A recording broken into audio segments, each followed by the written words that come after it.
এই তো কিছুদিন আগে রমজান মাস আসলো, আবার রমজান মাস চলেও যাচ্ছে। কিভাবে চোখের পলকে দিনগুলো কেটে গেল, তাই না? এর মাঝেও আমাদের অনেক ইচ্ছে ছিল যে একদিন আমরা ইফতার পার্টি করব। খুব বেশি লোকজন নিয়ে নয়, জাস্ট আমরা বাড়ির কয়েকজন মিলে। বাট ওই যে আমাদের বাড়িতে প্রচুর পরিমাণে লোক, এবার সবাইকে যদি বলতে যাই জনে জনে, তাহলে কিন্তু আগে আগে প্ল্যান করতে হবে। কিন্তু আমাদের এমনই একটা সিচুয়েশন চলে এসেছে যে আর মাত্র 2টো রোজা বাকি আছে, তাই এখন প্ল্যান করতে গেলে এ হ্যাঁ বলবে, ও না বলবে। তাই আমরা ভাবলাম যে চলো আমরা যে কজন মিলে ঠিকঠাক আছি সেই কজন মিলেই করে নি। তাই ডিনা সাইমা এসেছিল আর বাড়িতে ছিল আমি আর মা। ভাই নেই, সেহেতু আমরা এই 4জন মিলেই ভাবলাম আজকে ইফতার পার্টিটা হুট করে সেরে নিই। সেই দিনই প্ল্যান করে, সেই দিনই বাজার করে, সেই দিনই কিন্তু আমরা ইফতার পার্টিটা কমপ্লিট করে নিই।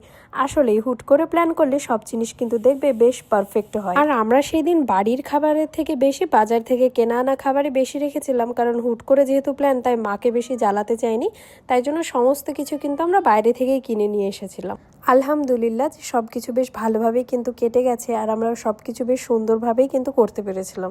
যেরকমটা ভেবেছিলাম হয়তো ততটাও করতে পারিনি, বাট যতটা করেছি তার জন্য আলহামদুলিল্লাহ। আগে আমাদের ইচ্ছে ছিল যে বাড়ির সব ভাই বোনগুলোকে নিয়ে করব, বাট আমাদের বাড়িতে ভাই বোনগুলো সবাই প্রায় ছোট ছোট, আর তারা কিন্তু কেউই রোজা নেই। তাই ভাবলাম যে হুট করে প্ল্যান করছি, আবার কতক্ষণে তাদেরকে বলবো। তাই আমরা যে কয়জন রোজা ছিলাম আমরা 4জন মিলেই কিন্তু সবটা প্ল্যান করে নিই। যাই হোক, সেদিন আইটেমে কি কি আছে সেগুলো তো তোমরা দেখতেই পাচ্ছ, তাই আমি আলাদা করে আর কিছু বললাম। সেই দিন আমরা 4জন ছিলাম, ভেবেছিলাম যে অনেক বেশি বেশি খাবো, বাট এমন অবস্থা হয়ে গেছিল যে লাস্টে কেউই আর সেরকম কিছু খেতে পারিনি। আসলে আমরা যখন রোজা থাকি তখন আমাদের এইরকম অনেকবারই মনে হয় যে যা পাবো সবকিছু খেয়ে নেবো, কিন্তু খাওয়ার সময় আর কিছুই পারি না।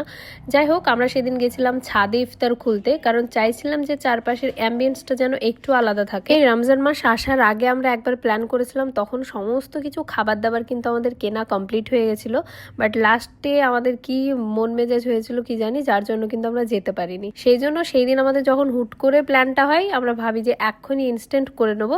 তাই সমস্ত কিছু প্ল্যান করে দেখো বেশ সুন্দরভাবে কিন্তু সবটা কেটেও গেছে। আর যাই হোক, আমরা যখন প্ল্যানটা করেছি তখন কিন্তু মাও আমাদেরকে অনেক বেশি সাপোর্ট করেছে, না হলে আমরা করতেই পারতাম না। আসলে মায়ের সামনে যদি কোনো কিছু বলি তাহলে কিন্তু সেগুলো মা আর ইগনোরই করতে পারে না। আমরা যা বলি সেটা কিন্তু মা টুক করেই শুনে নেয়। তোমাদের সঙ্গে এদিকে কথা বলতে বলতে কিন্তু আমাদের সমস্ত কিছু প্রায় রেডি হয়ে গেছে, আর আমরা ছাদে ঠিক ইফতারের 10 মিনিট আগে গেছিলাম। তখন গিয়ে সবটা তাড়াহুড়ো করে সাজিয়ে ওখানে বসে গেছিলাম। আমরা তো ভেবেই ছিলাম না যে এত তাড়াতাড়ি সবকিছু অ্যারেঞ্জ করতে পারবো। যাই হোক, সমস্ত কিছু বেশ ভালোভাবেই কেটে গেছে। আমরা উপরে গিয়ে কিছুক্ষণ বসা মাত্রই কিন্তু আজান দিতে শুরু করে দেয়।